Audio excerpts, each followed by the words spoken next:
I've shared images of what we're going to do today.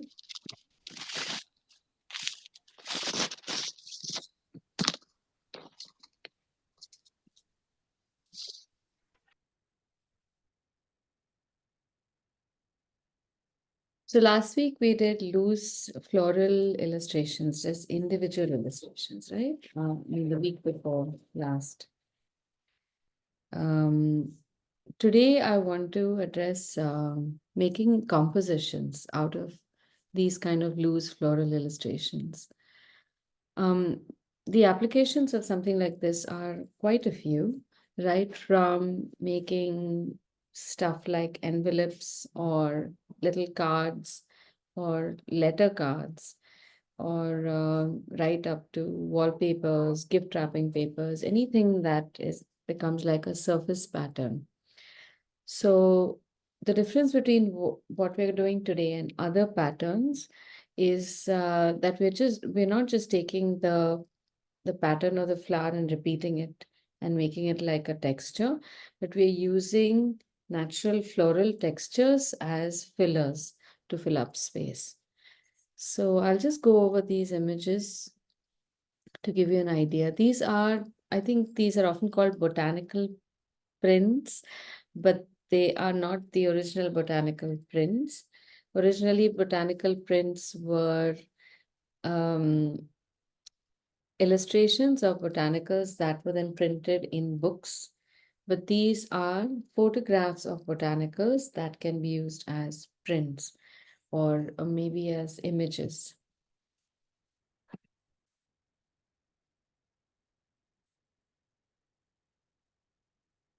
So even as an exercise, this is very nice, a nice way for you to study composition.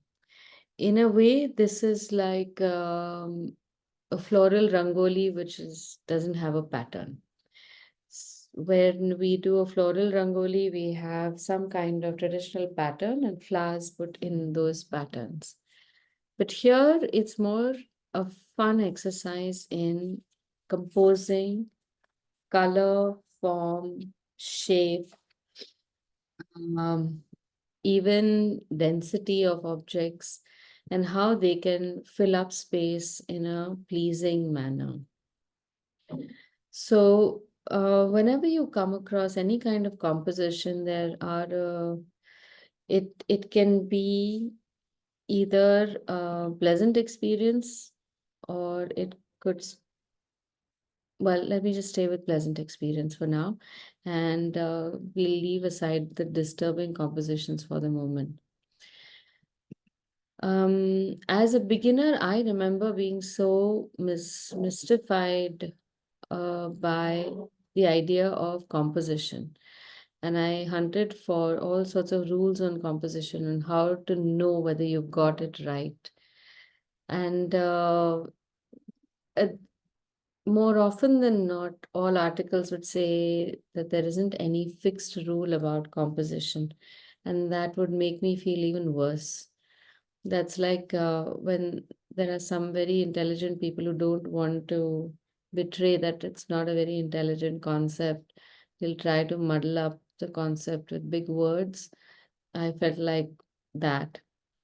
But in my own way, I have figured out how composition works through my practice of calligraphy, because over there they have been able to explain away some important aspects of composition. So I want to speak about that to you.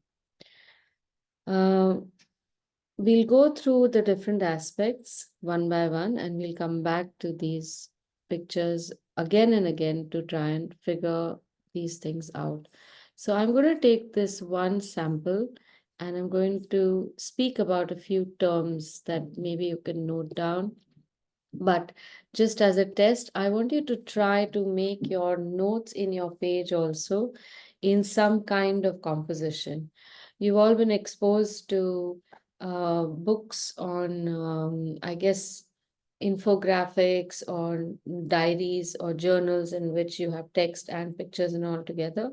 So, to the best of your ability, from everything you have seen, I want you to think about where you will write this text how you will write it, and how, as we go about it, our whole picture, our whole page is going to look more very well composed. Right. So the first few things that we need to take note of are color, size, placement,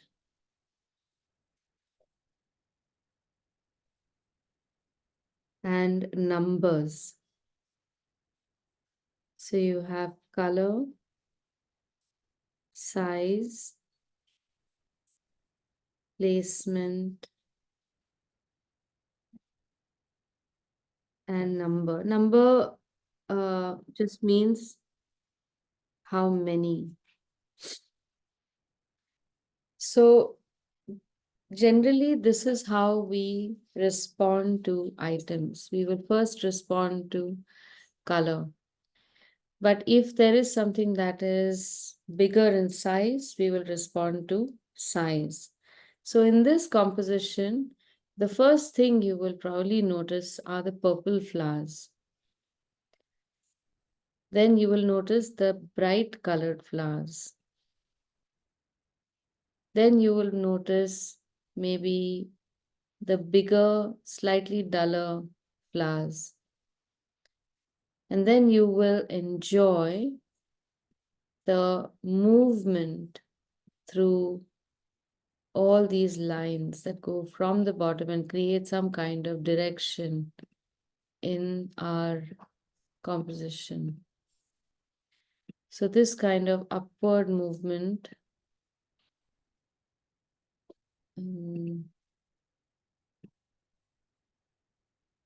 this is not visible right now. So the kind of upward movement of all the elements is also then lastly enjoyed. Now finally we have things like these, which are just fillers, which help to reinforce that the sentiment, you might say. So I could, for all of us, something that is very familiar would be like watching one of these Bollywood dances. You would have like a Ranveer Kapoor right here in the center, Ranveer Singh. And then you would have some of the better dancers which are around him.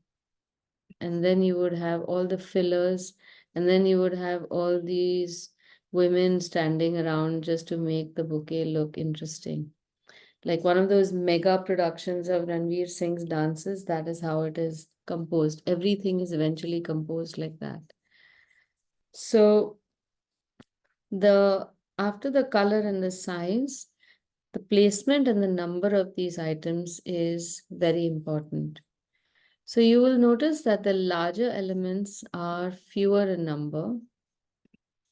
You will have one or two of these big flowers.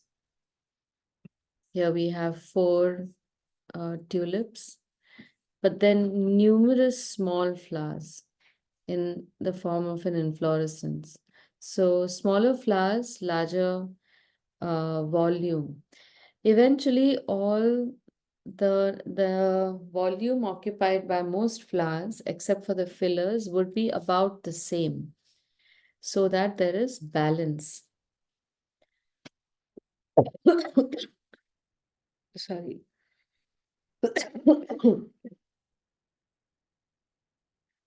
So in this case now, we have color, size, placement, and numbers. Now with we've tackled numbers. With placement, you'll also see that the large flowers are all spaced out. In between, you have medium-sized flowers, and then in between all of that, you would have these filler flowers. So placement also becomes very important. Okay, let me go to the next bouquet, next composition. Now here it looks like the flowers are just strewn about, but there is still something interesting. You'll see brighter colored flowers over here, 1, 2, 3. These are fairly prominent, 1, 2, 3, then maybe 4 here. Then you have large flowers which are not so bright. You have the pink or peach hibiscus, pink roses, a yellow colored flower here and there. So these are secondary in their in the hierarchy, but they're pretty large. So they occupy space. Then you have medium colored flowers like these daisies, and then you have these fillers like lavender all over the place. But you also have the stalks of these flowers arranged in such a way that they create some harmony. You don't really see too many stalks going from the left side to the right and crossing over. Then you don't have something that is coming from, well, let me see what we do have. You have all these going up and almost radiating upwards. What you don't have are lines that come like this. You have one here, then one here, then one here, then one going in another direction like this, and then from the out coming inward like that. So these kind of lines, the blue lines are a more chaotic structure. But if you align them in some sort of radial um, progression, they still make sense. Okay, so we are going to try and replicate some of these flowers.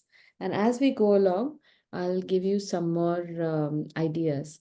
So we are going to just create blobs of these colors. I want to show you how to create uh, easy illustrations, but filled up illustrations of these of the flowers. You don't necessarily need to make that entire thing unless you want to make it like a card. And if you have like a spare card sheet, even an A5 size sheet, that is also fine. I'll make it in our book. If you have tape, you can put some tape around so that this looks like one comprehensive design. Excuse me, I'm taking the last picture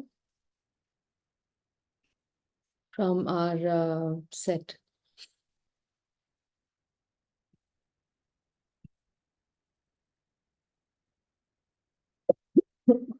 This is what I'm going to show you how to make.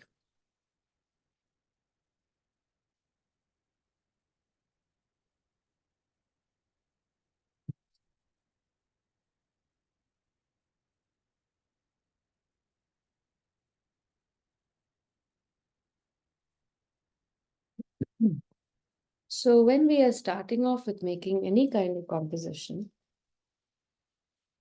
we first think about the area that is going to be occupied. I'm going to put some tape so we can give a nice backdrop.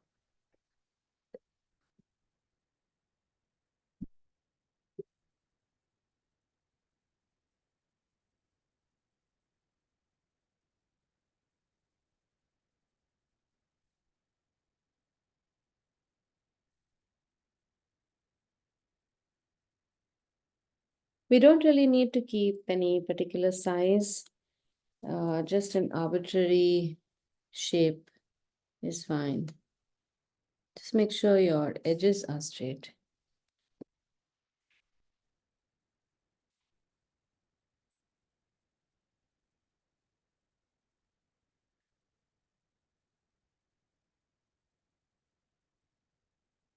Now,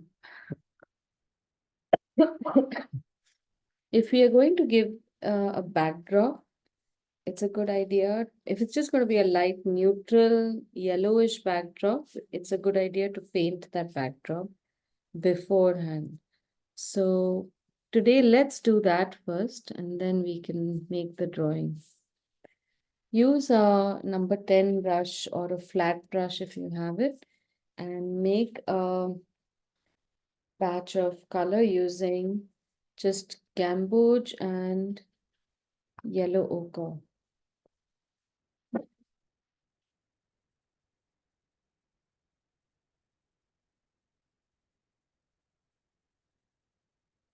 My palette is very busy. Since I'm using an additional palette today, but basically I'm just making a mix of gamboge and yellow ochre. There is a little bit of red also in this, but it doesn't really matter. So it's mostly yellow ochre, but brightened up a little bit with gamboge and fairly watery.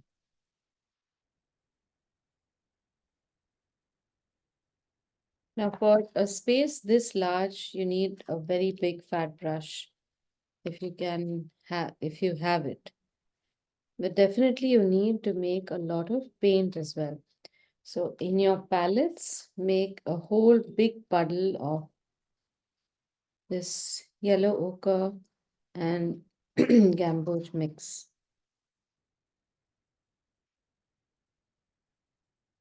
When we are making the wash also, periodically keep dipping your brush into the water and replenishing both the color and the pigment and the hydration.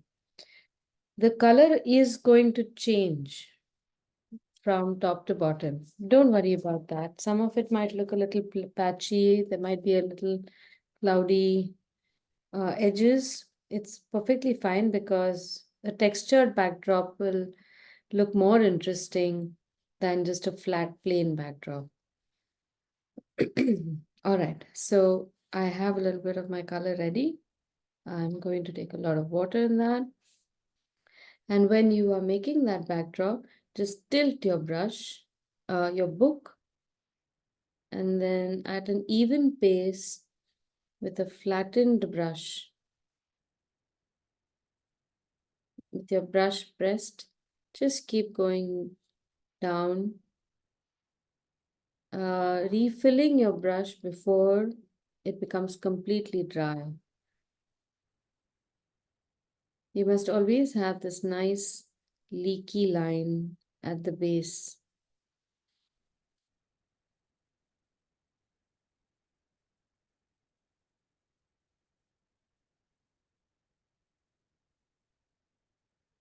Resist the temptation of going back and correcting anything or adding more color or shades, changing some shades. If you've missed a spot, trying to fill that up, don't do that. Almost in a philosophical manner, let the past be, keep moving forward.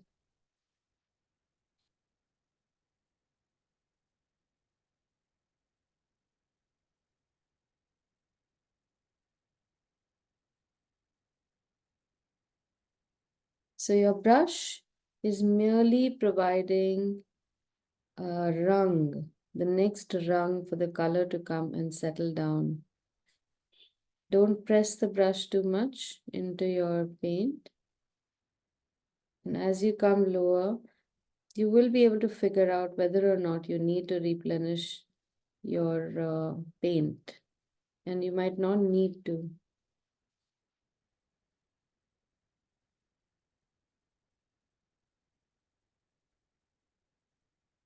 Now the paper will warp a little bit. Let it do its thing. As the color settles, everything will settle down.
So, a few things in composition. While our paint is drying, I'll just tell you about a few rules or words to remember.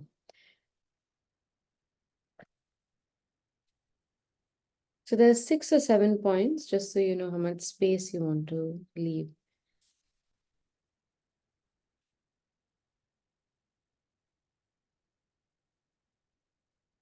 In every composition, the first thing you want to look for is some sort of balance.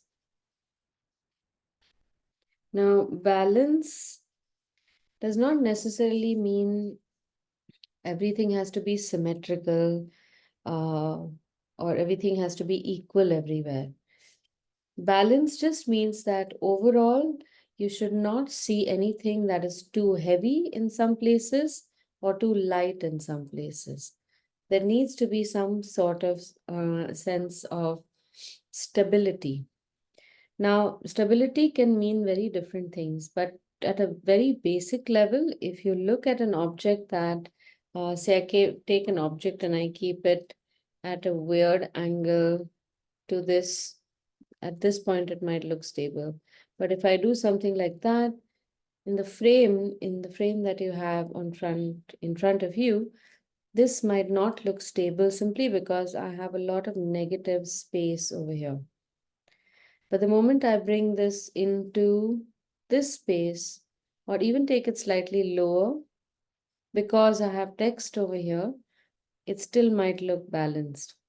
So balance is an interplay of positives, that is everything that you make on the paper, against the negatives, and the positives with the positives themselves. So balance is something we'll understand.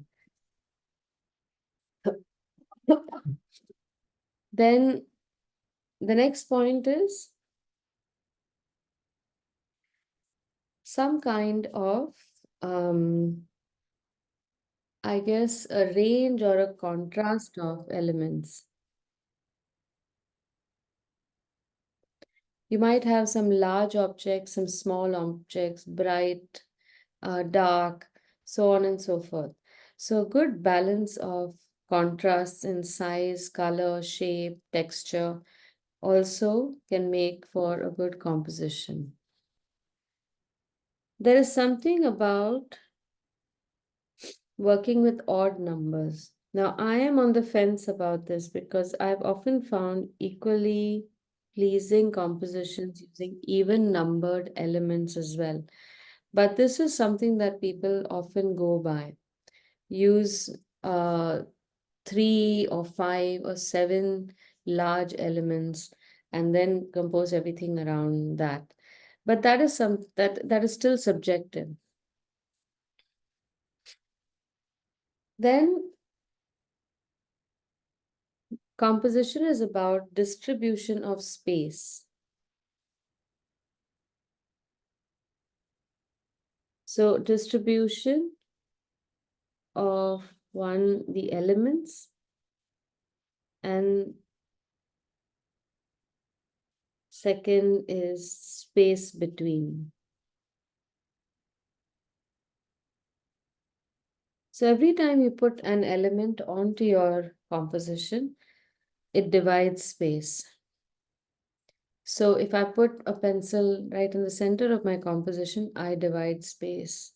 If I put 2 pencils, I divide the space between them and the edges. Now, my composition is all about how I divide the space between these elements.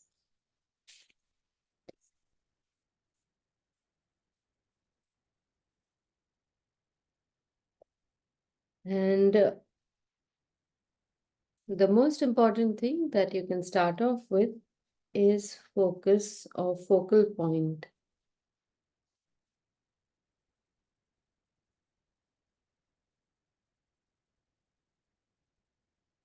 So every composition needs some kind of focal point.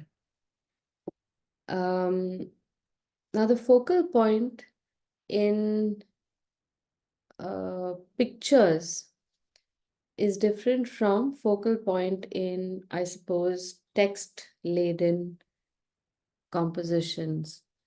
So when we have any text, our eyes are drawn towards larger words like headlines in newspapers, and then also what the meaning of the word might be. But it's something similar to that, but with different kinds of meanings when it comes to pictures. Uh, Often the focus is determined by these items. So the brightest colors, biggest size, strategic placement, and the number of those elements is what will draw our eye and keep our eye at that point. If we look at that image that we're going to make now, the last picture, the focal point is somewhere over here because you have that big rose surrounded by these purple flowers. And then the focus shifts from the bottom in a very pleasing manner up towards the top because of these directional lines. So these are I guess the nature of the elements is such that it causes your eye to move. So I'm going to add one more point in composition, which is going to be movement. Now, this movement is movement of the eye. Our eyes are not static. They are constantly grabbing information. So when the eye is allowed to move through a space that is in a very pleasant manner, it will enjoy the experience and come back to it and stay with that. It's almost pleasure is like a drug. But if you have a lot of chaos, your eye will quickly flit through that information and want to get out of there as soon as possible. That is why there are certain compositions that you find jarring your sensibility, certain color combinations that don't work for you. You may not be able to put your finger on it, but you want to take it out of your sight as soon as possible. Now, if I think of more stuff, I'll come back to these. For now, if your base has dried, even if it's a little warped, we are going to go ahead and paint on this. Now, I don't want you to use the pencil at all. If you do feel like using a pencil, it's a good idea to use the pencil after making the wash. But right now, the surface is very raw. So if you do land up using the pencil, the graphite will embed itself into that wet or slightly damp paper much more effectively, so you won't be able to erase anything. If you want to erase, make such sheets with washes beforehand, let them dry for at least a day, and then start working on them. For now, we are just going to make little blobs of color in the shape that we see those flowers in. I'm going to demonstrate this so you don't have to do it blindly. After I have shown this to you, you might be able to do it much more confidently. So I have an oval shaped rose somewhere over here. It's about this big. I'm not making it too large. And then next to that, I have some purple flowers. One, two, and a rose over here. And then slight pink flowers here and here. So I'm just visualizing the composition on this sheet. And then I'm just going to go about and make those colors and create those blobs in that blob form. For the rose, I'm mixing gamboge and crimson instead of scarlet because I want a slightly vibrant peach shade. And I'm literally going to make a shape that resembles the rose by just making brush strokes. So when you're using the tip of your brush, don't paint right now. I just want you to see this. I'll make a few flowers and then I'm going to just let you do it so that I can stop talking. So just press your brush down and make these very lightly. We can always come back and make the darker colors. When you're satisfied with the size, move on to the next color. In this case, it's going to be Aditi, scarlet, crimson. Aditi, Yes, yes. uh, you not necessarily pick the color which is exactly like the original, right? Um, for now, if you can try to make the color like the original, then you would probably see how the combination of colors in the photograph are Mhm. working with each other. But it's not necessary. I mean, if you Yeah. want to make this slightly yellower or more orange, that is fine. But if you Mhm. change this to purple, its interaction with the next flowers will change. Color is a very important factor in this composition. So 19 piece is fine. Okay, then I'm making the next flower, literally just with loose strokes like that.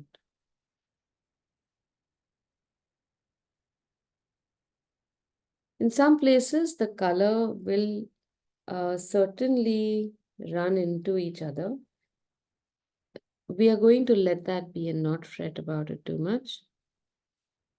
So I hope you see how loosely I'm making these shapes. I'm not even focusing on making the flower, the petals as accurate as we normally tend to do.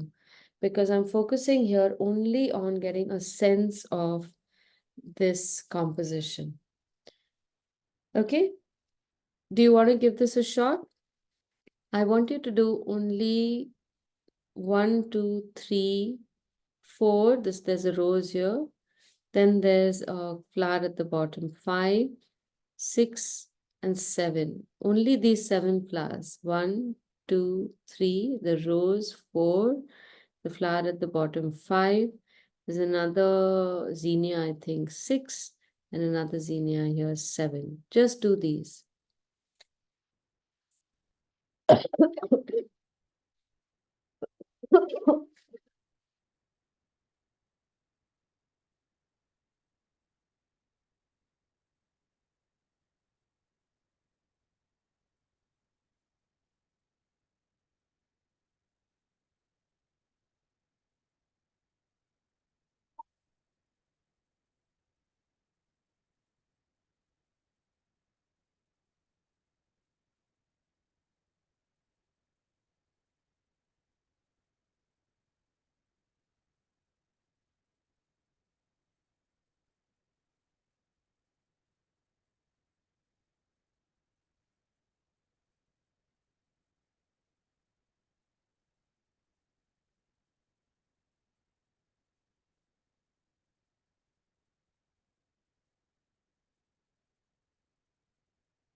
So we are going to make, we can make some details in these flowers in the second layer also.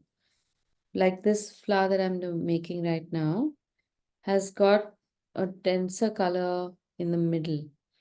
So I'm making the outside first, and then I can always come back and make a slightly denser color on the inside.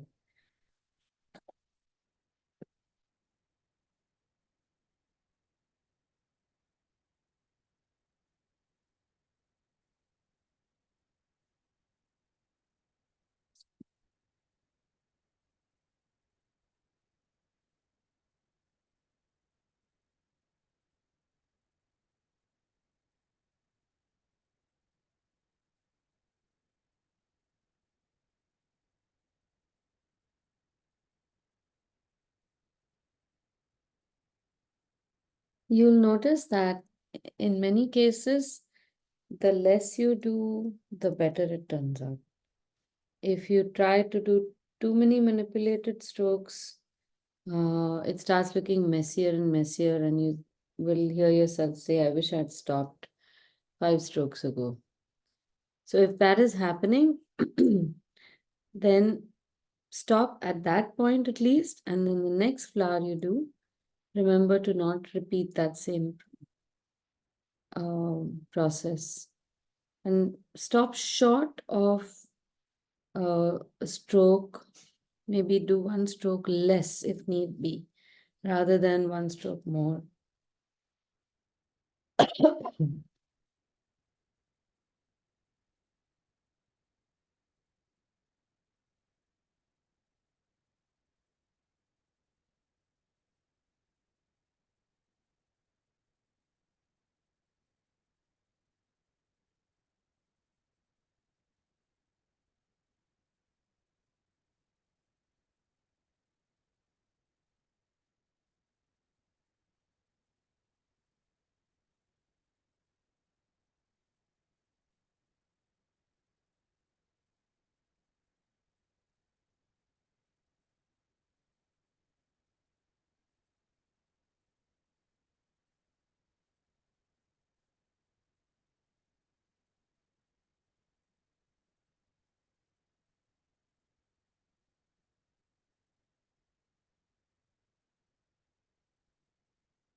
I forgot I have one more flower.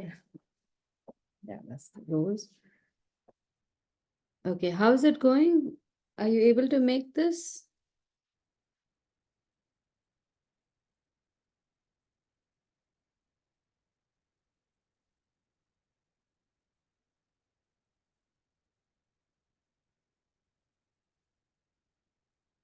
Let's see, Janita's.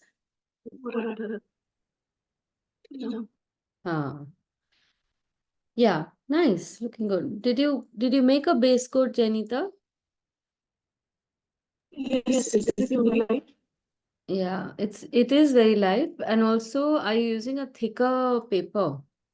Yes, it is a watercolor. I think the other day is 85.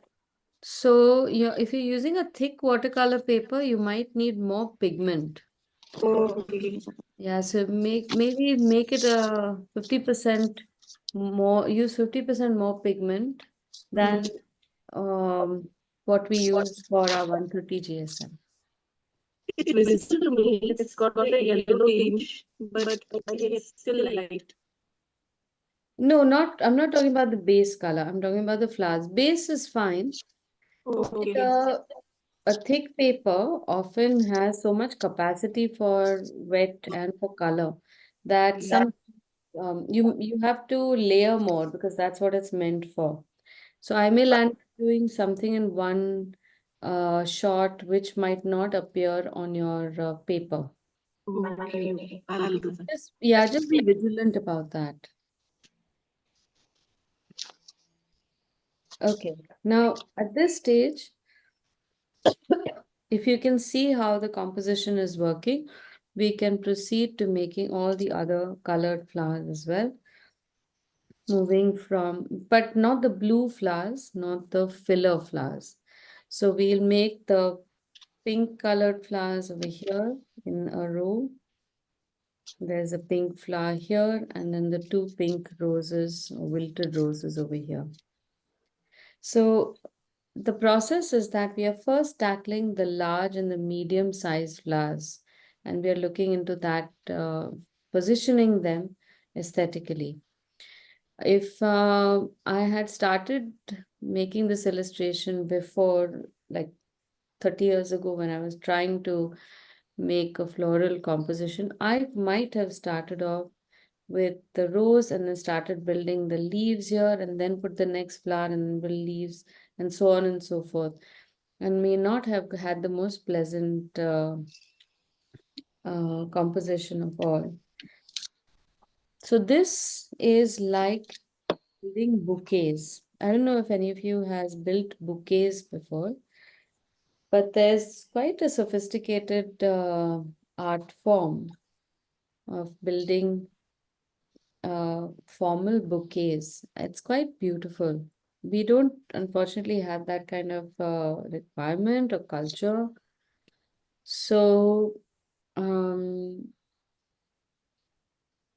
Bouquets are often stacked in a particular design, starting with again focal flowers, and then you will have medium-sized flowers, and then you would put in all sorts of fillers, you would put leaves, and depending upon where you're going to position them, place them, they their structure is decided. It's quite pretty.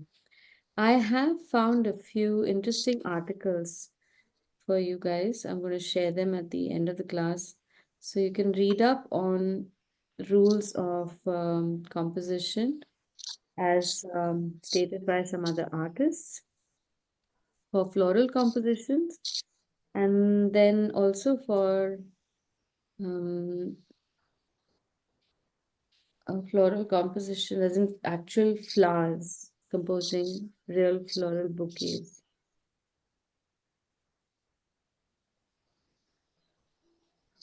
In some of these places, I just want to show you there will be an opportunity for you to mix colors wet on wet. Like in this particular case, you can add a little thick paint right here in the center to create some additional drama. In some, if you feel, you can also add a nice center first and then draw the petals from around that. In some, you can make the central gamboge afterwards and allow for that to spread into the petals also.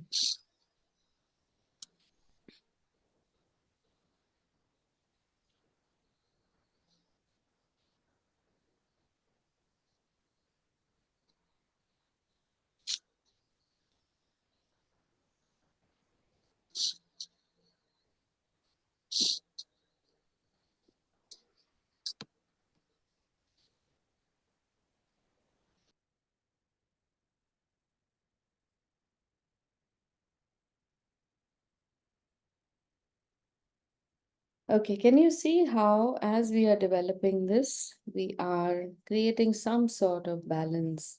We have a denser population of flowers over here, and then as they are growing, they are spreading out quite nicely.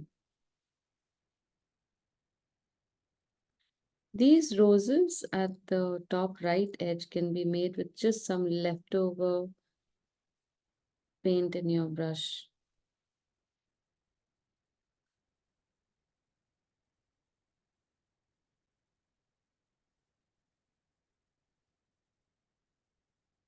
Now here's something interesting we can do at this stage. Now that we have made this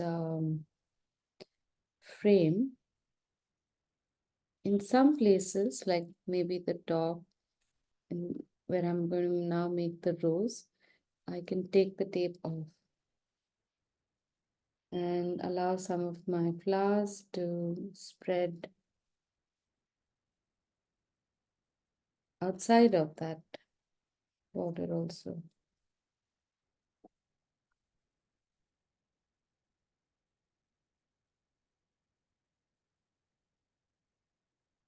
So some of these petals can stick outward.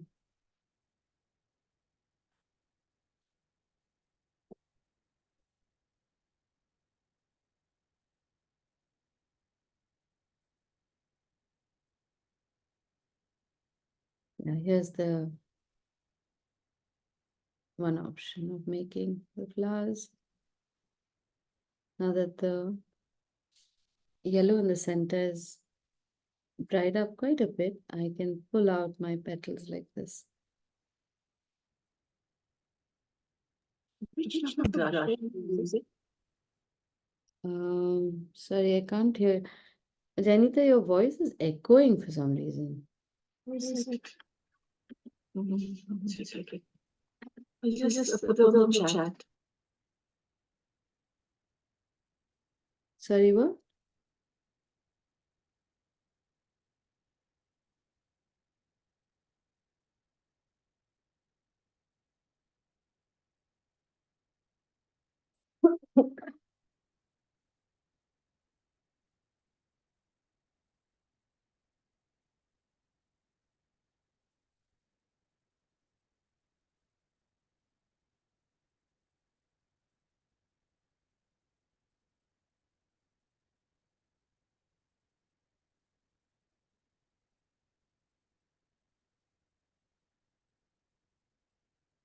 Oh, I'm using 10 number brush. Oh, and with that also ask this tape is called paper tape. Comes as paper tape. It's a Chinese brand. Let me see if I have the packet.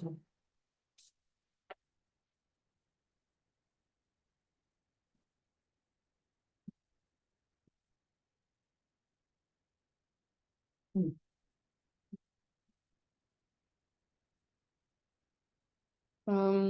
It's a weird Chinese brand. And you get this at Venus. Just the normal, masking tape, which is kind of like very thin and creamish yellow. Is it good enough? No, no. That No? tape pulls out paper, tears paper, Oh, sadly. okay. So that masking tape Mm. is good for carpentry. But Uh, and also maybe for thicker papers, but not for this 130 GSM paper. Oh God, my frame is crooked. I only now notice the planet. Suffering from brain fog, I think. Oh, so sad. Okay, I'm gonna correct it.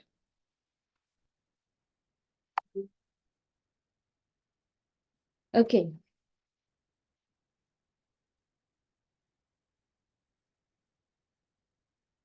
Okay, now at this stage, we can start adding some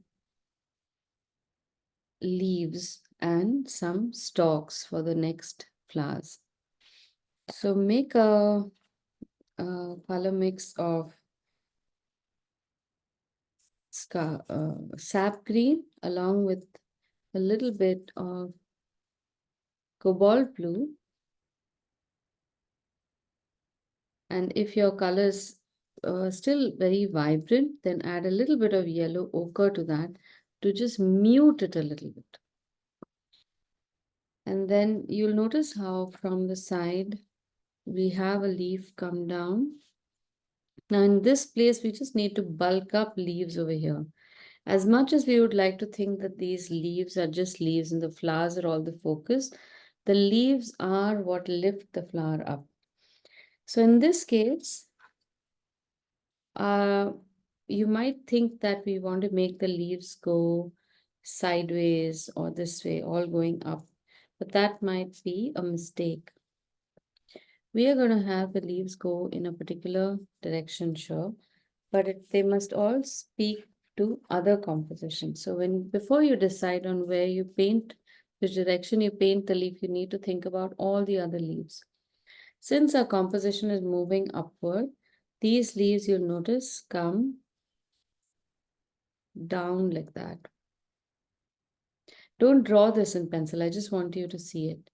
And then you have a clump of big leaves over here. There's something like a feather here, which I'm completely going to ignore. And then draw another set of leaves coming over here, just over here, because we have some blue flowers and yellow flowers on the side. This is going to create a bulk for us so that from here, then we can lift up our stalks to the rest of the flowers, going upward, upward, upward. So from bulk to springing outward. So let me show this to you. let's see, what's the leaf colors again? The leaf color is sap green, Yeah. cobalt blue, and a little bit of yellow ochre, just a touch. Yeah. So I'm not making the stalk of the stem here because of the rose, because it will just interfere. Instead I'm going to make the shape of a leaf come out from there, and on this side, without necessarily showing where the this clump of leaves is coming out from, I'm just going to give our composition a nice central stalk from where 3 leaves will come outward.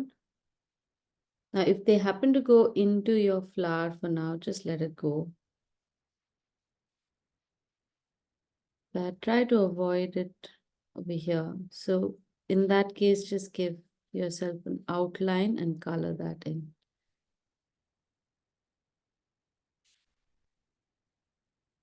So this is now becoming all nice and bulked up. Don't put too many leaves on the side here because we have other things to do.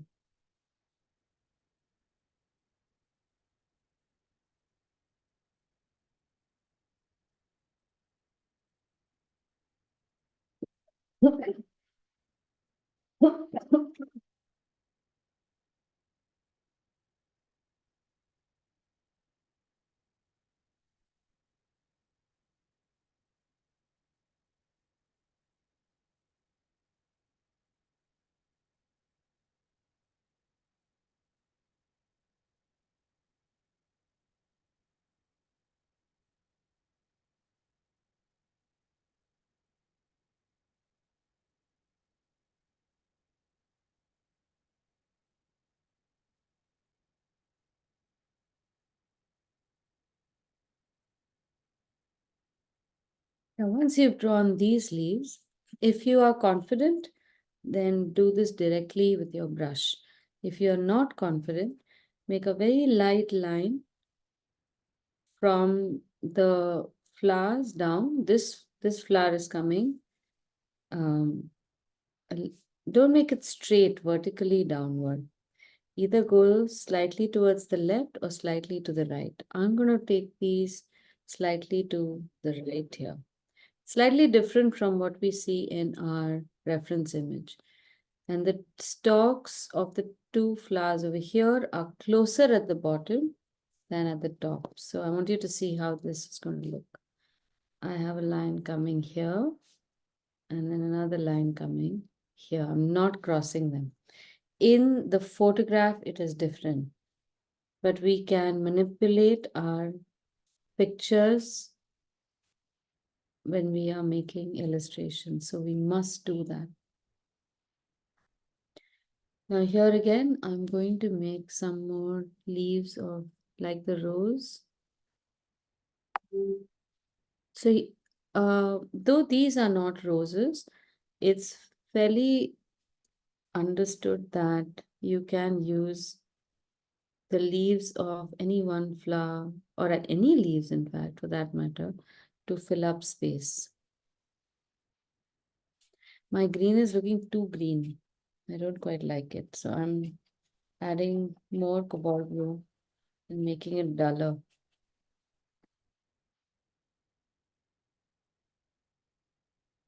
But now that I have changed the color, I'm not going to change the color of the entire leaf. I'm just going to change half of the leaf. That way I get more dimension. But the next leaves, I'll just use this color.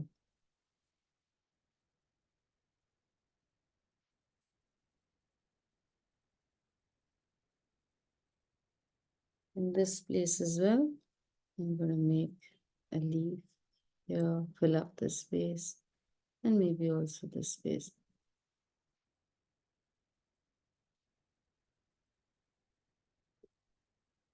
Now, when you are making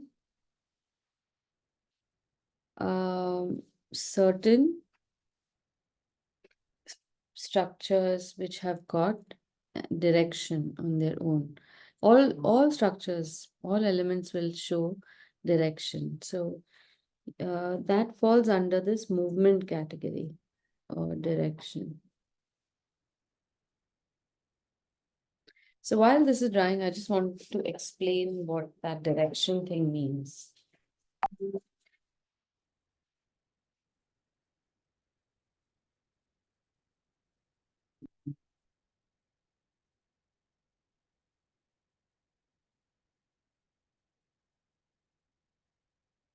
Don't worry about getting a spare sheet or anything. Let your paintings dry and let me explain this to you.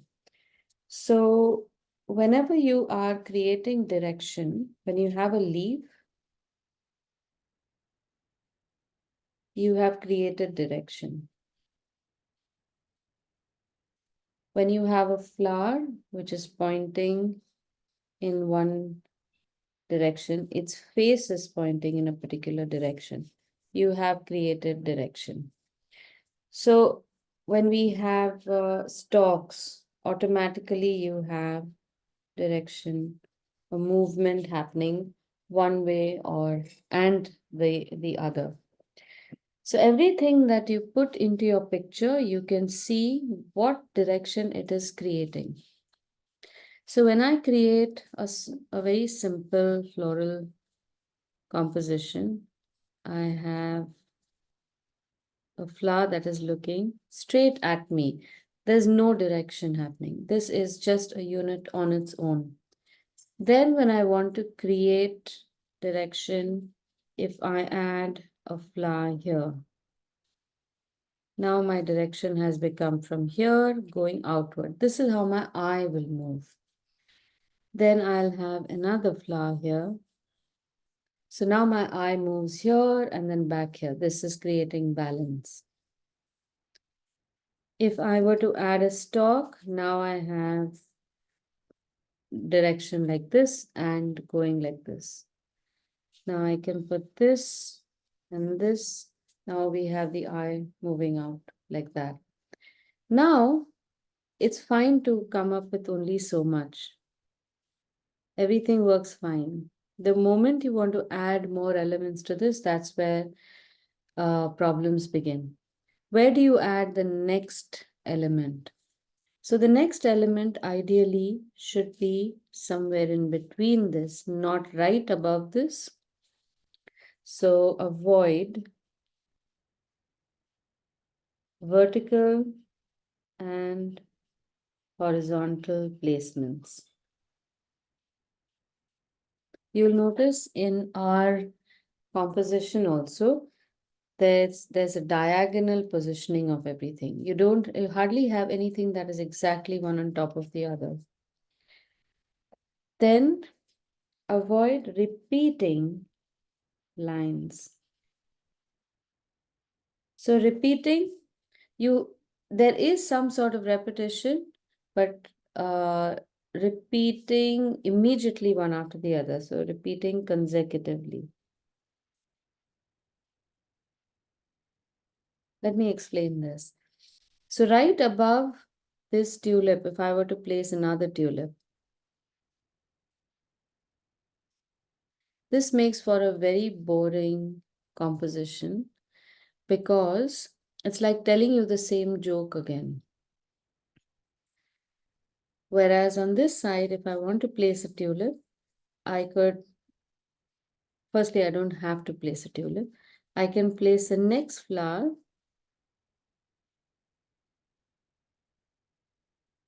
looking upward. So while this is pointing towards the left, this points towards the right, and this is in the front.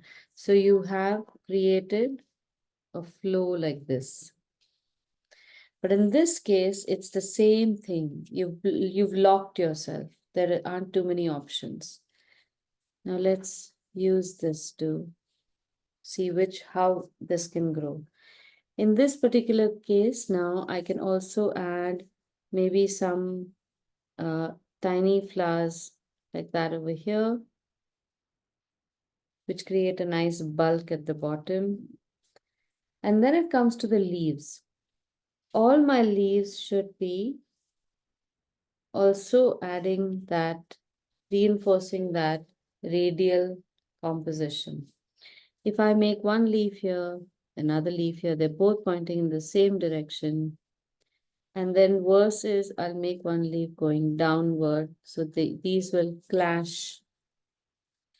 This, if I make a leaf going vertical, which we should not, this will clash because it's not really doing anything to the composition.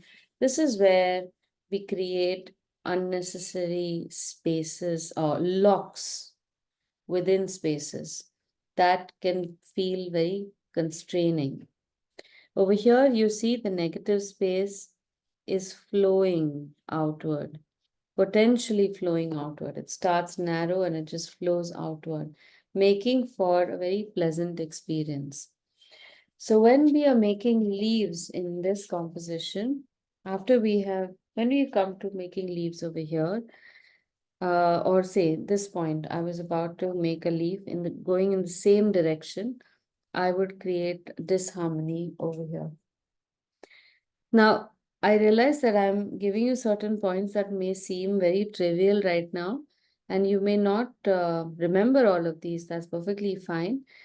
Later on, I want you to try making some other compositions, look for your own, and just see how these things work. Okay, moving on. I'm making the stalks for these flowers on the side. This one is looking sideways. I'm making the sepals and bringing that stalk. Now I can cross this also. That is fine. And this fellow, I can also bring along like that. So nice parallel lines work pretty fine, but this is still going to look rather boring. So let me add a leaf here, just for relief.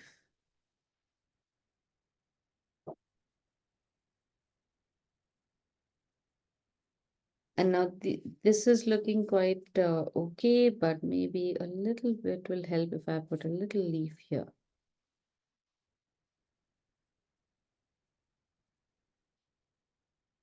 Then I can make a stalk coming down from this flower. But it doesn't have to go anywhere. I can just leave it like this, but not necessarily bring it here.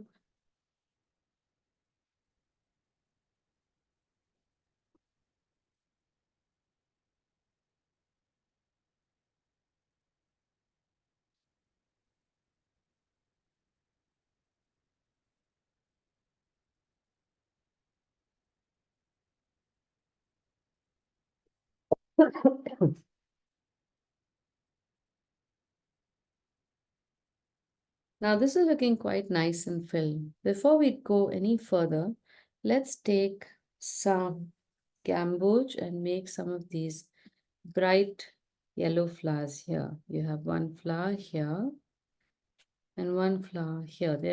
They're horizontally aligned, which I don't particularly like too much. So I'm just going to make one slightly lower.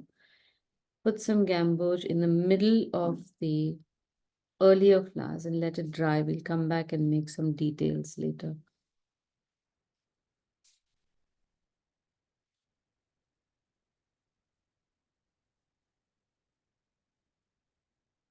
So these flowers are like tiny, I don't even know what they're called. They just look like a small burst of sunshine. So you don't really need to make too many details. They also have a yellow nose itself. It's not like they have a black nose. So we can just leave it like that. And then make a very watery cobalt blue.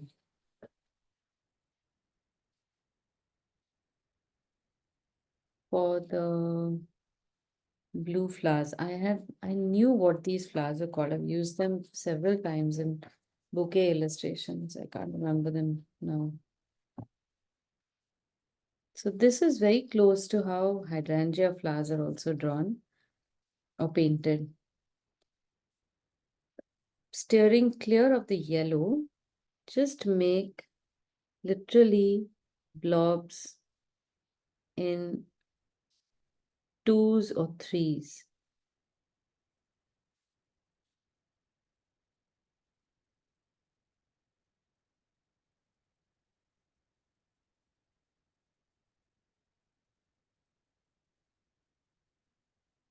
Now, after you've made about so many, move to the top. Don't make too many in one spot in one go.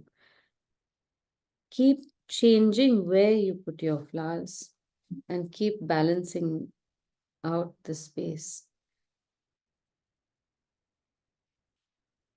I'm just making a stroke that is going slightly to the left from bottom to top But look at how I'm holding the brush. I'm not making the stroke holding the brush like this because I'm just going to get a very thin line otherwise. Hold it flat and just tap it onto your paper.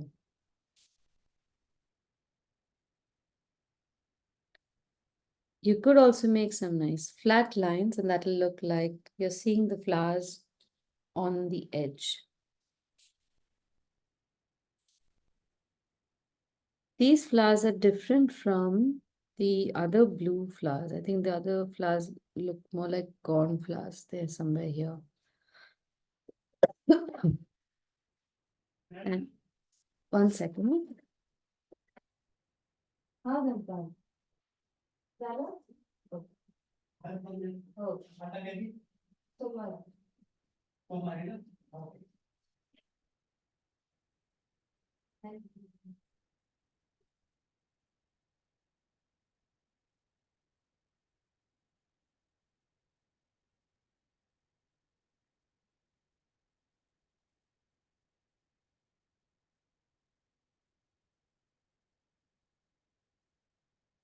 So when you're painting these, don't paint them all equidistant. Make a few clustered together on the top, leave a little gap, and then cluster the ones at the in the middle, leave a bit of a gap, and then come to the bottom. Your strokes can be big and small. You can spread some strokes outward.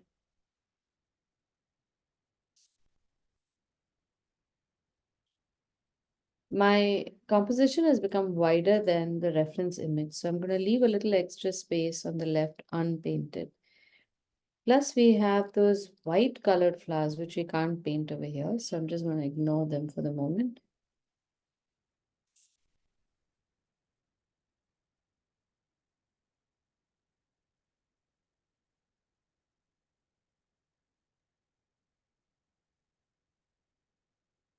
Suddenly, you'll see how the illustration is popping up.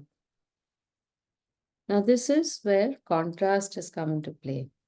So far, we have used analogous colors. Analogous colors are colors which are close or closer to each other on the color wheel. So all the colors we used previously were warm colors. We used peach, red, scarlet, crimson, all of these.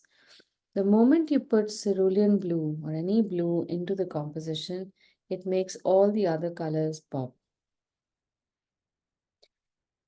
Now, the cerulean blue cannot be a major player here because then it will start eating into the glory of the other flowers. Then it would just be too much happening.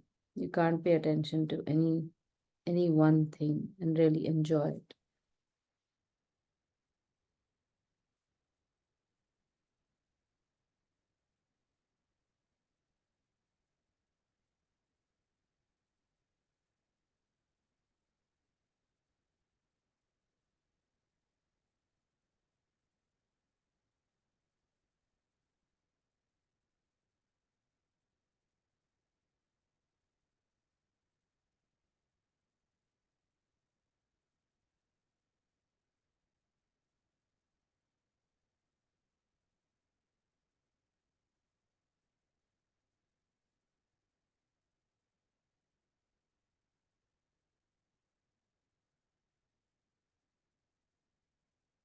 Okay, don't make all the blue flowers in one shot. Wait a little bit. Move on to the next flowers. I can now see, I guess now all of you can do your own bit of fill in the blanks thing. By now you are familiar with the layout and you will now sense that there are a few flowers missing in whichever place. We can start adding those now and start bulking up our composition.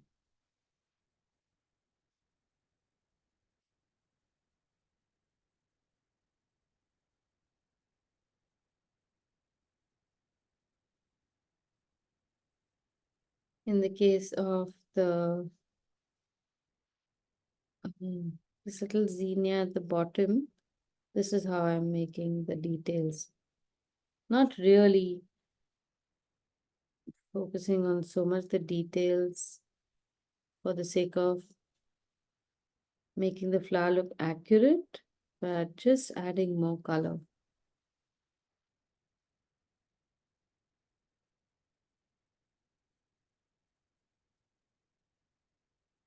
The same thing can be done in many of the other flowers as well.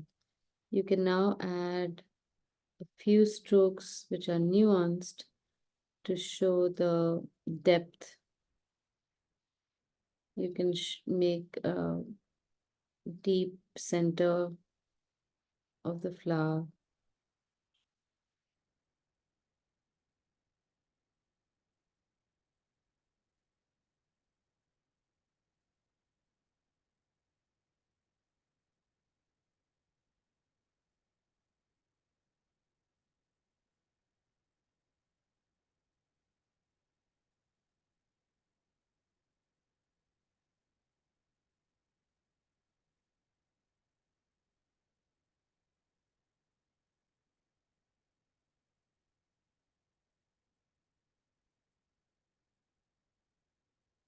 This is again an exercise in creating adequate contrast.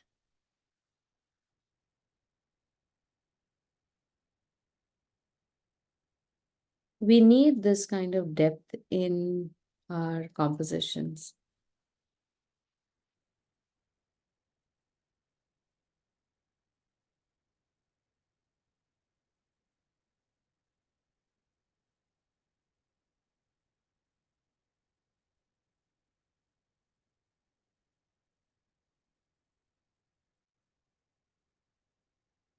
There's another light pink colored flower here.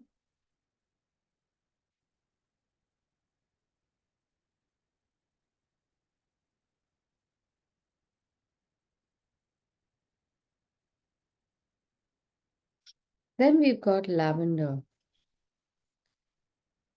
You can create lavender color using ultramarine blue and a little bit of crimson. The lavender stalks are very strategically placed. So they go from the right towards the left. One goes like this, then there's two that cross over, and then there's a third one that goes to the left. I'm going to take it all the way to the top and outside of my picture. So lavender can be made very nice. I love making this because it's just making vertical strokes with a very light color. So whatever color you take in your brush, wipe that. And then whatever color remains, use that for the painting.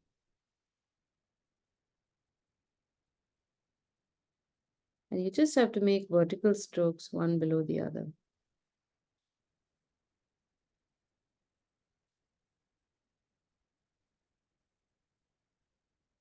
Here also the color can change because I've seen lavender in slightly purple, slightly mauve, all on the same stalk.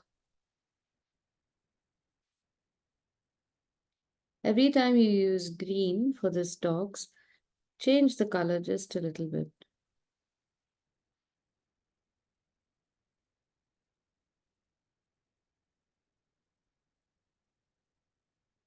Oh God, this is the worst thing.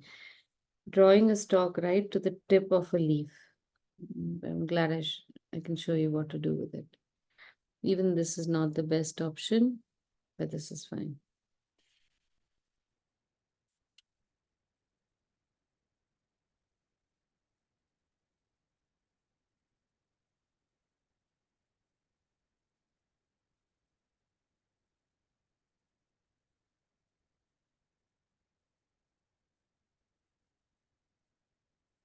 There's a set of very interesting orange colored flowers here, which I've totally not seen.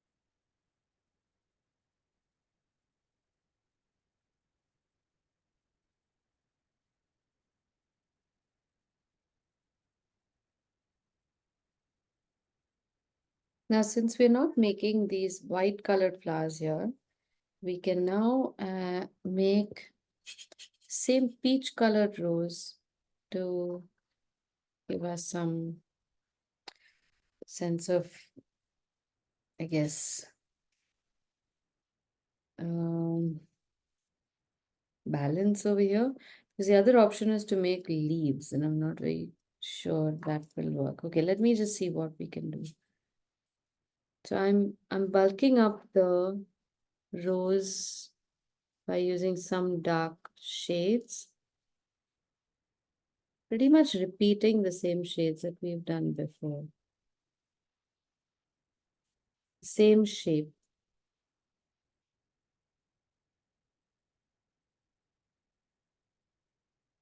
Just in a few areas. And I think I'll just go ahead with making leaves, more leaves on this, in this direction.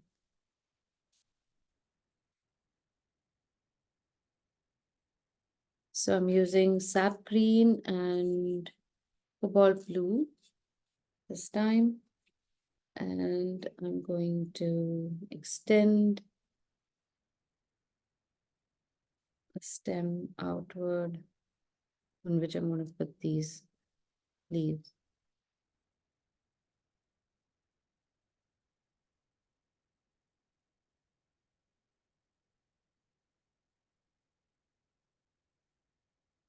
Now this gives me suitable bulk at the bottom. These tiny flowers also have stems, so I'm going to make a few. Those stems also matter. And just leave them here.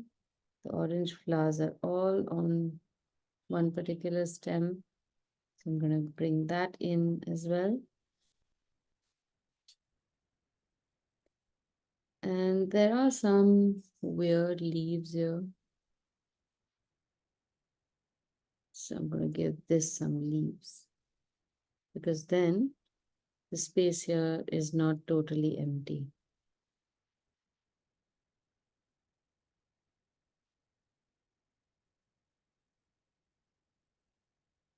So these green stalks, the thin stalks, are also fillers.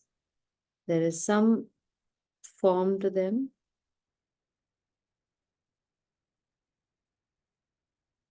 And they will bulk up the area without adding more flowers. In this case, again, in the picture, here all the lines go straight down, but because there is something happening at the bottom here, it makes sense to bring these lines straight down. But for us, let's just bring all of these slightly towards the right.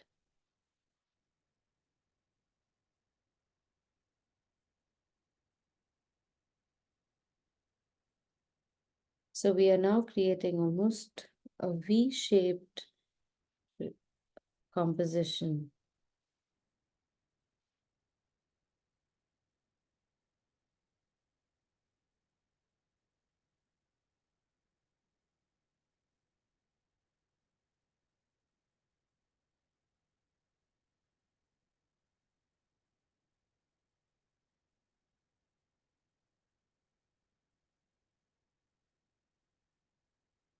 Now the roses on top in the picture have stalks going upward. And by now I think you'll have realized how that's going to destroy our composition. So we'll pull those also down.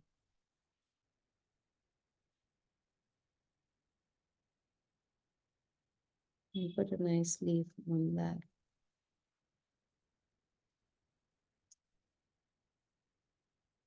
Take a nice little bit deeper shade to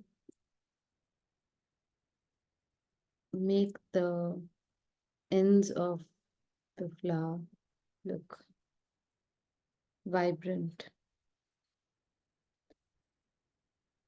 A few pollen strands in the center of the flower using gamboge. And now the last bit, there's a lovely spray of red, tiny red filler flowers on the top. So that one you may or may not do, that's up to you. I quite like making these filler flowers. So they are almost in the shape of like a head of jewelry. I'm making this in a combination of scarlet and crimson and a little bit of orange. And it's quite bulky. And here is the next one. I'm not going to make it taller than the lavender because this is looking quite nice centrally. Paying a lot of attention to the center. But it's definitely going to be a wider oval motif and not just something like the lavender. Remember, if your colors are watery, when they dry, they're going to look much lighter than when they go on wetter. So these things might not look as vibrant as they look right now. Let this dry. In the meantime, we can take a brighter cobalt blue and make these, not cobalt, cerulean blue, and make these cornflowers.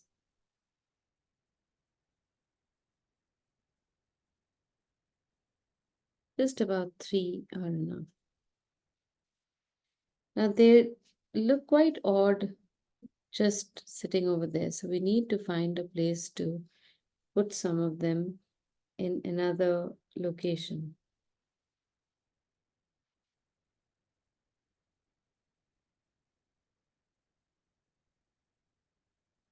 This is how the eye travels. It will catch these little things, even if you are totally unaware, and find balance in that.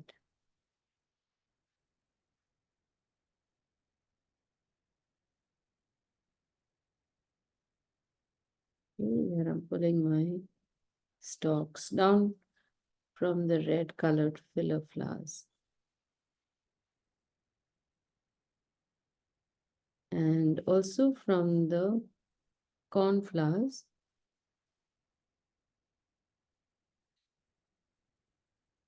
I can put them downward towards the orange.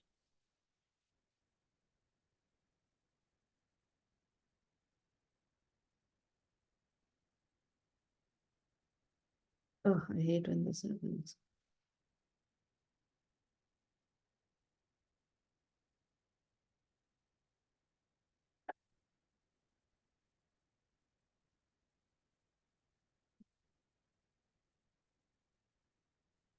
In places like these, we can start adding additional leaves. If you know the structure of some of the leaves of the original leaves, like of lavender, say, or of cornflowers, then it helps to make the same kind of brush stroke.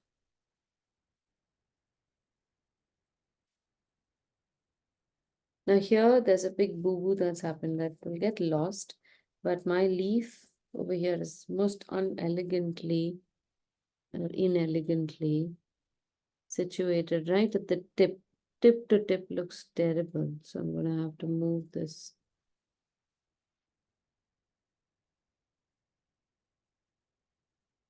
Sideways. Then I can take a deeper color and just run it along the sides of some leaves and make a center vein slightly darker. Likewise, in case of some flowers, make the centers slightly darker. So these dark centers of flowers are very important. Just like for pollinators, they're important for us as well. We find some sense of recognition or some sense of beauty in flowers which have a structure that somehow shows their living nature. That is why when you see flowers that are more alien, like that, like maybe, which is that biggest flower on the planet, that one looks quite ugly. They, you automatically stay away from those flowers. They're not very attractive to us for a reason. It's surprising in how many ways our evolutionary self is still in control of our brains, even if we think we understand ourselves completely. It's incredible how many times the explanation for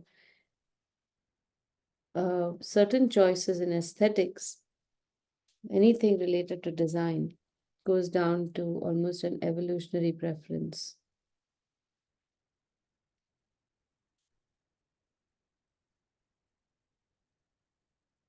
Okay, now it's just about creating shadows. So I'm adding strategic shadows in a few places where the flowers are light.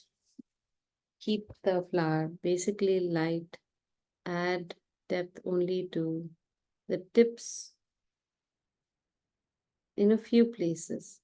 Keep your lines casual, don't make them suddenly too realistic, because then the whole joy of the composition would be lost.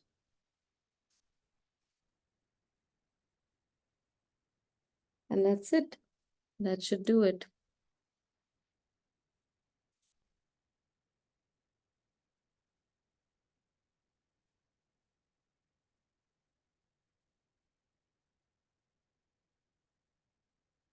So, few things to remember when you're making floral compositions of this kind. Keep your hand very light. Don't worry if colors run into each other. They tend to make the picture look more fun, more spontaneous. When choosing colors, look for some kind of harmony. I'm going to add that point as well.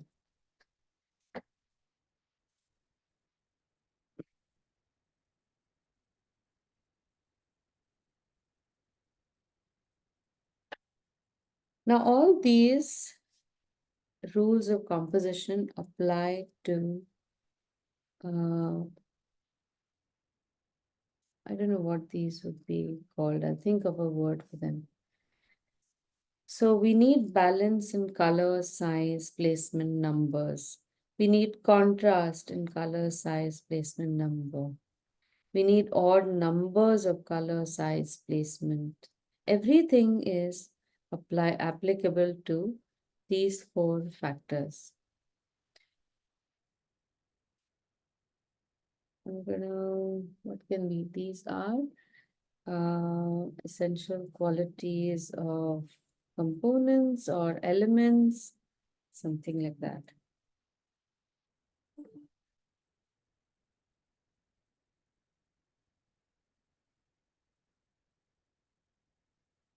All right, so since we are done now, I'm going to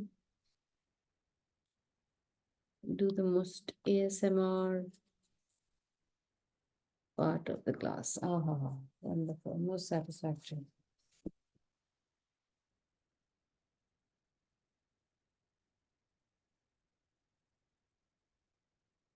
There we go. So something like this can easily make a nice, you can just frame it and put it inside your homes, gift it to somebody. If you just do part of it, this can be used to maybe decorate a page on which you probably want to write poetry, something like that. So there are lots of applications of floral compositions, loose compositions like these. In the next week, if you can, try to make at least one composition or part of a composition from some of the pictures that I've sent you, or look for things like bouquets of which you can take a part of, or even paint the entire bouquet. Essentially, what I want you to do is interact with the whole floral dynamic. Big flowers, little flowers, different shapes, different shades, and stuff that is put together so that it looks a certain way. And if it is looking pleasing to you, that means something in that composition is working for you. Then you can try matching that information in more absolute terms to the words that I have given you today and see what you make of it. Everything that we do with aesthetics is always subjective. So don't think that just because you think something looks balanced, you still need approval from an expert. If it looks balanced to you, start with that yes, this composition looks balanced to me. Tomorrow it might not, because there might be more information that you might have. But till then, allow yourself to feel uh, the meanings of these words, even at your level. Okay? Any questions?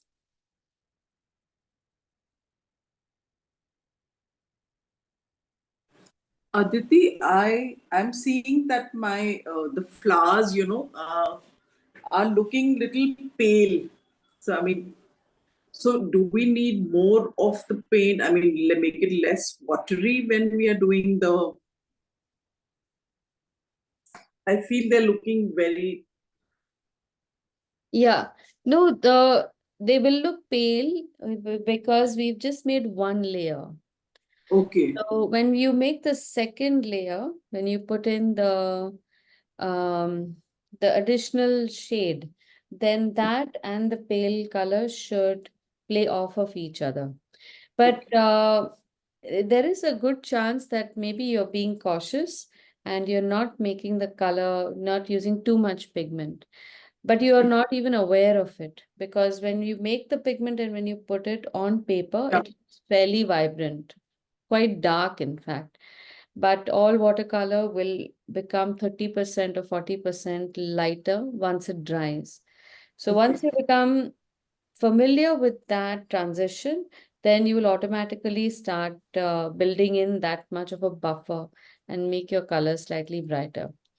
One way to counter that actually is to put that base coat. So that's why I gave this base coat idea that can make even pale colors look slightly more robust. But in your case, maybe that also hasn't happened. So Oh, I think the background is looking darker than uh, then the the flowers. the flowers. Yeah, yeah. But great. So this way you'll know now Okay. which one to make bring up, Like and which one maybe you can keep more subdued. yeah, yeah. Okay. Yes. Aditi, can you see mine? Uh, it's Um, in shadows, so I can't really see. If I'll you send you a can- picture. Yes, So yes. my problem, Aditi, is that however much I try, I feel that it doesn't become free flowing. It becomes like stylized always. So how to develop that? How to develop that ability? Can you share the picture? Then I'll probably know what you're talking about. Yeah. I get a sense of this often because I myself also didn't do too much of this loose watercolor painting in the beginning. I just never understood it. No matter what I did, my hand would Yeah. move to draw a petal, in a particular shape that I saw. And that landed up making it so detailed that it looked like the what we want to not have it seen as. Okay, so now this is fairly loose. So how do you mean stylized, Anju? I'll share. Like, the especially the green twigs and all which I've made. Huh? I feel that they're, if I compare it with what you have drawn, I feel that it's become very strong and stark, and they're not like seeming natural. Okay. So that's just the thickness of the stroke. That's also okay. It's not a big deal. But I'll tell you what is probably the bothering point. Uh, Yeah, it's this. This makes no sense right now. So you have one stalk that goes into two leaves on the left and then turns around and goes into a flower and becomes one leaf. And then potentially from that leaf itself, you have another stalk that goes out and then becomes the leaf of another thing that becomes another flower altogether. Can you see how that particular pod looks like an alien pod that has given life to all the flowers in this composition? yeah, So that should not happen. That is what is probably throwing off the whole design most. That's number one. okay. The second one is this very, very abnormal, unnatural curve of the stalks. Yeah, So that is what I meant. It's yeah, not looking so natural, yeah. just give me 1 second, no? Yeah.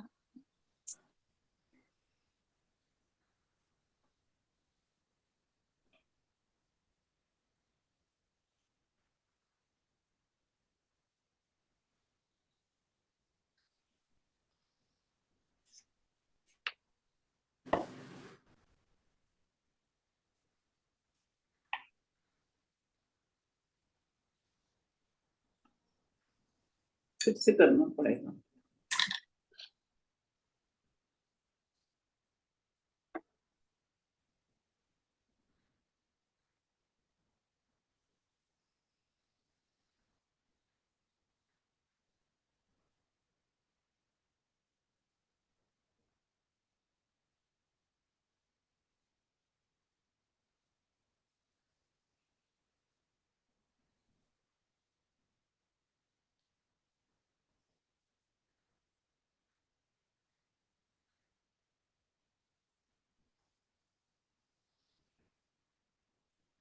Just give me 1 minute. I just need to respond to this.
Yeah, sorry.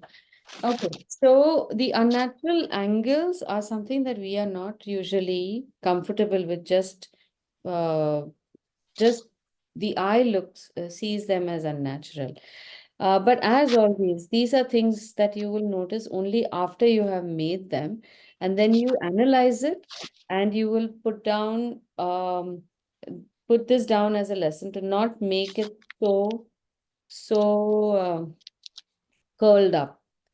The other things that are not working, I hate to do this because everything else actually is looking very nice. I hate to pull out the negatives first.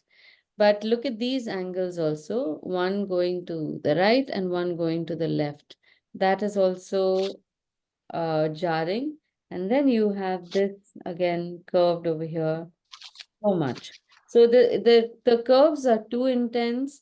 The thickness is really not the problem. Thickness of the lines will be okay, but these are making a big difference in your picture. So I'm going to hide some of this. Let's see if that changes how the composition looks.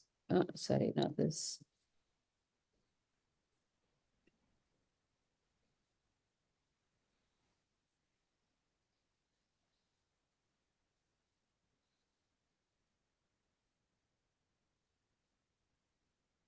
If you just put your hand on this, you will realize that once these problem areas are taken care of, the composition is actually quite pleasant. Right? Do you see it? Yeah. Cool. So now the other things here also, maybe a different line might have helped. But now you'll see the solutions. You see the solutions, right? Okay. Okay. Thank Okay. you.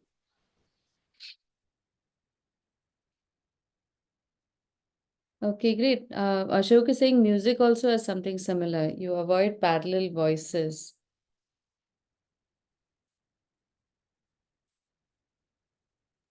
It becomes like repetitive and boring.